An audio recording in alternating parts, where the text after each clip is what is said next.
ऊपर लगाओ का इस्तेमाल किया गया था, लेकिन बहुत बड़ी तकलीफ की बात यह है कि हिंदुस्तान में अब दुआ करने पर भी पाबंदी लगा दी गई है।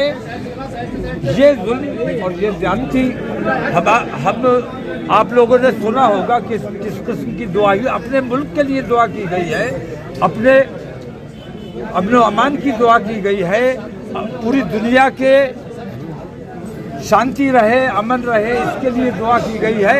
अगर दुआ से भी किसी को तकलीफ है तो वो ये भारतीय जनता पार्टी है और इन लोगों ने जो ज्यादती की है, हमारा वैल्यू चेंज ज़बरदस्ती किया गया। हमारे जो लोग आना चाहते थे, दुआ करना चाहते थे, दुआ में शरीक होना चाहते थे, उन लोगों को रोका गया। ये ज्यादती की गई है। ये एक अलग बात है, ये लोकल मामला है।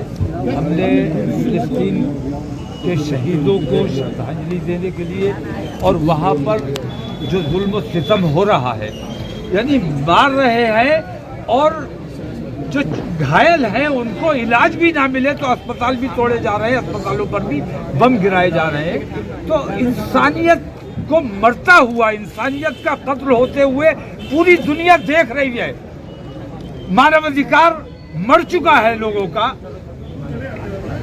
ज़मीर लोगों का मर चुका है। और वो तमाम अरब ममालिक जो मैं ख़ास तौर से उनकी मजम्मत और मुखालफत करता हूँ और मैं ये कहता हूँ कि इंशाअल्लाह हम दिल्ली में अरब एम्बेसी के सामने धरना देंगे और उनको कोशिश की जाएगी कि वो अपनी गलती को सुधारें। आज यहाँ पे कहाँ के लिए दुआ की गई, किन लोगों के लिए दुआ की गई?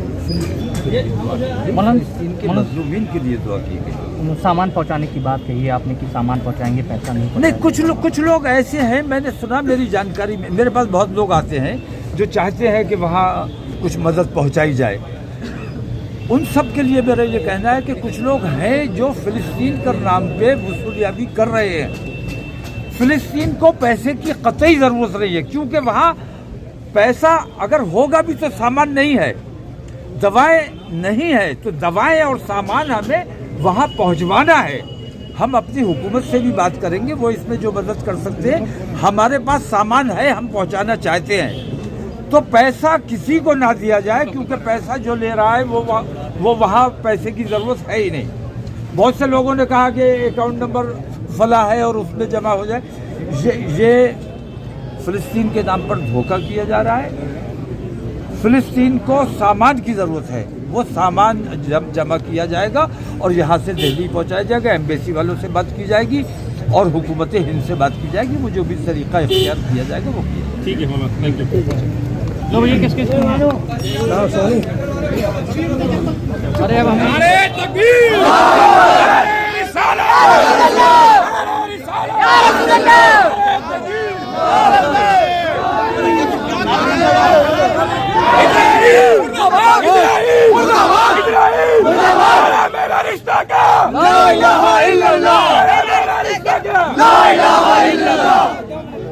अब आप लोग वापस जाएंगे बहुत खामोशी के साथ, नारा बिल्कुल नहीं लगाएंगे रास्ते में। सुनो आप ध्यान से। फिलिस्तीन की हिमायत की दुआ की गई है, फिलिस्तीन के मजलूमीन के लिए दुआ की गई है। अल्लाह उनको इन तकलीफों, इन परेशानियों से निजात अता फरमाए। तो तमाम लोगों ने पहले तो दुआ की है और इज्तिमाई दुआ के असरात से ज़्यादा बेहतर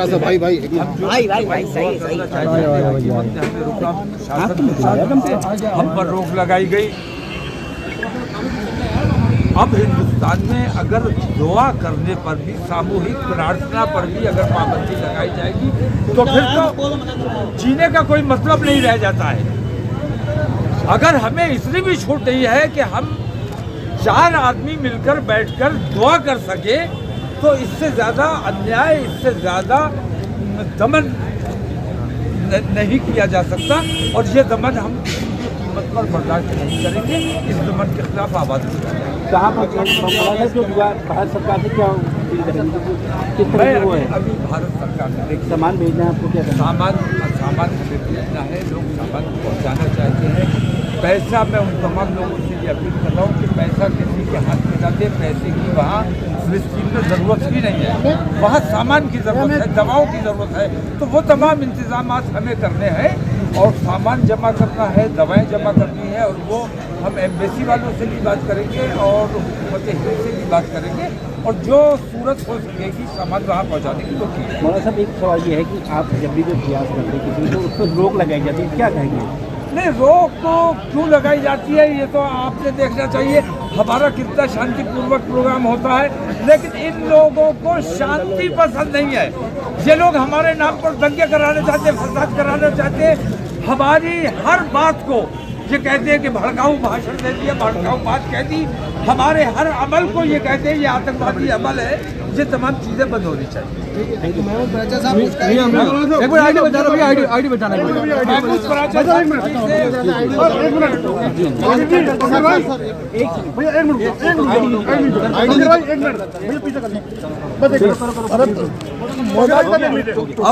अब मियाँ किधर का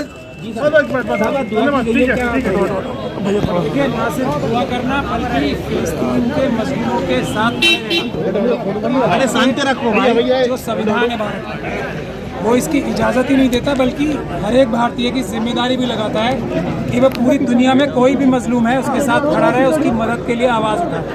तो ये उसी फहरिस्त में ये एक दुआ यहाँ मुनक्कद की गई थी।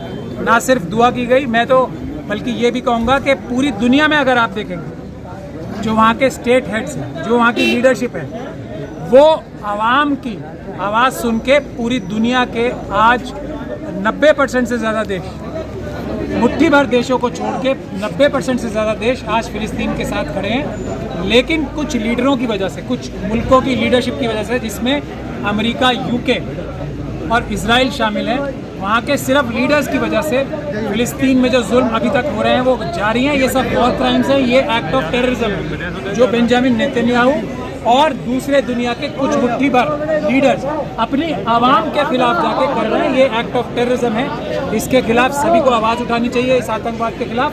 और फिलिस्तीनी मदद के लिए सबसे बड़ी मदद ये है, उनको सामान पहुँचाने के अलावा जो ज़ायनिस्ट प्रोडक्ट्स हैं उनका टोटल बायकॉट होना चाहिए, जो भी इजरायली प्रोडक्ट्स हैं, क्योंकि वहीं से पैसे कमा के वो बम गिरा रहे हैं। तो आप ये सोच लीजिए कि अगर आप एक भी प्रोडक्ट ज़ायनिस्ट खरीदते हैं तो उसका पैसा आप उनको मदद कर रहे हैं ताकि वो उसके ऊपर बम फेंक सकें। अगर हम यही कर लेंगे, सबसे अहम बात यह है, अगर सिर्फ हम लोग जो इंसाफ पसंद हैं, जो मजलूमों के साथ खड़े होना चाहते हैं, वो सिर्फ इजरायली प्रोडक्ट्स का बायकॉट कर दें सिर्फ, तो ये वॉर तुरंत रुक जाएगी। मुझे नहीं लगता फिर ये 2-3 दिन से ज़्यादा चलेगी।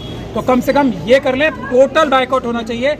और जैसे अभी मौलाना ने कहा, दिल्ली में भी इसके प्रदर्शन का ऐलान किया जाएगा जल्दी, इसके लिए हम कार्रवाई करें। भारत की सरकार भी जब जनता का दबाव आया, आप लोगों ने देखा होगा, तो भारत की कंसिस्टेंट पॉलिसी है लंबे टाइम से कि हमें फिलिस्तीन के साथ रहना है।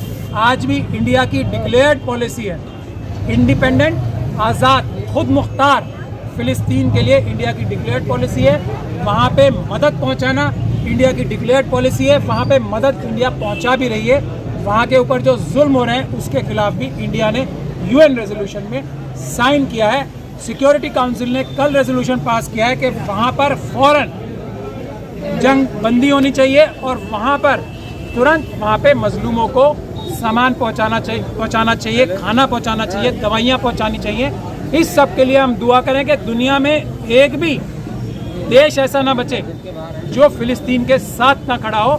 सिर्फ वहाँ की जनता तो आज भी खड़ी है। मैं खुद इजराइल की बात बताऊंगा आपको, बेंजामिन नेतन्याहू के खिलाफ इजराइल के अंदर सबसे ज़्यादा प्रोटेस्ट हो रहे हैं। क्यों? क्योंकि ज़ायनिज़्म में फ़र्क है, यहूदियत और ज़ायनिज़्म में भी फ़र्क है। आज दुआ की गई है, क्या कहेंगे उस पर? दुआ के अलावा मैं कह रहा हूँ साथ खड़े हैं। ये भी ऐलान है कि पूरी दुनिया के सारे आवाम, सारी जनता, कुछ लीडरों को छोड़कर मैं बता रहा हूँ दुनिया के। कौन लीडर हैं? जैसे जो बाइडन है, जैसे ऋषि सुनाक है, जैसे मैक्रोन है, इन कुछ मुट्ठी भर लीडर्स को छोड़ के इनके खुद के मुल्कों में अगर आप देखेंगे तो जो बाइडन की मकबूलियत 68% खिलाफ हो गई है उनके अपने मुल्क में। तो ये हालात हैं। खुद बेंजामिन नेतन्याहू को लोग, वहाँ की सरकार हटाना चाहती है, वहाँ के लोग हटाना चाहते हैं, क्योंकि ये सारा हमला जो वो कर रहे हैं वो अपनी नाकामियों को छुपाने के लिए, अपनी करप्शन को छुपाने के लिए कर रहे हैं। ये वहाँ की आवाम, वहाँ के उनके खुद खिलाफ प्रोटेस्ट। भी परिचय बता दीजिएगा। मेरा नाम महमूद प्राचा है, मैं लॉयर हूँ, मैं दिल्ली से हूँ। ठीक, थैंक यू।